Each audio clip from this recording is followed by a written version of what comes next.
Hi, I'm Daniel Bornstein, founding partner with the law offices of Bornstein Bornstein. Today I'm going to cover the top 4 ways in which you can get yourself sued for discrimination in a rental housing situation. The first one is the most common.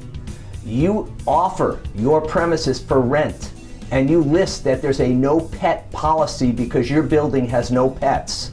An individual comes to rent the place and tells you that because of an accommodation, because of a disability, they have a comfort or service animal. You respond by saying, "I'm sorry, we have a no pets policy."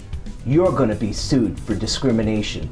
An individual who has a disability and seeks a comfort animal that's documented, that comfort animal is not a pet, and you cannot enforce a no pet policy in that situation.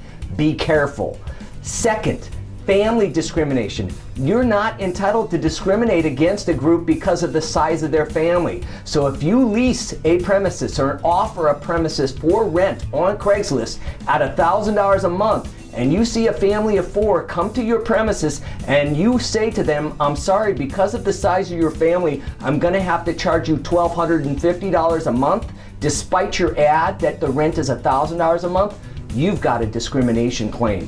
Be careful, keep that rent consistent despite the size of a family, or you will be sued. Religious discrimination, number 3.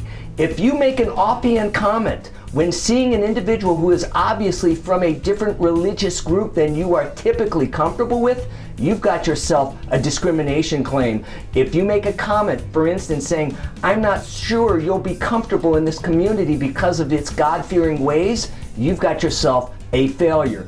Be careful with your communication. Less is more.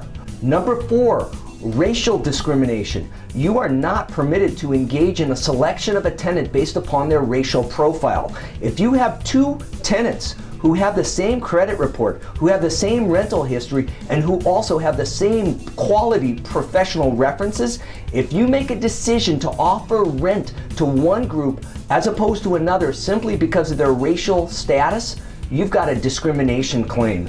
Be very careful and document why and under what conditions you are offering a tenant a rental, because if it's simply based upon a racial characteristic, you have a discrimination claim. Folks, I want you to understand, throughout the Bay Area and California, there are companies that will test you. They will actually send actors to your rental premises to submit an application and check to ensure that you are not making racially insensitive comments or making decisions based upon a discriminatory intent. You can be sued and face a discrimination claim. Be careful. The law offices of Bornstein Bornstein are happy to assist you to ensure that your practices and rent selection protocols are consistent with best practices and insulate you from the risk of liability. I'm Daniel Bornstein, law offices of Bornstein Bornstein. Thank you.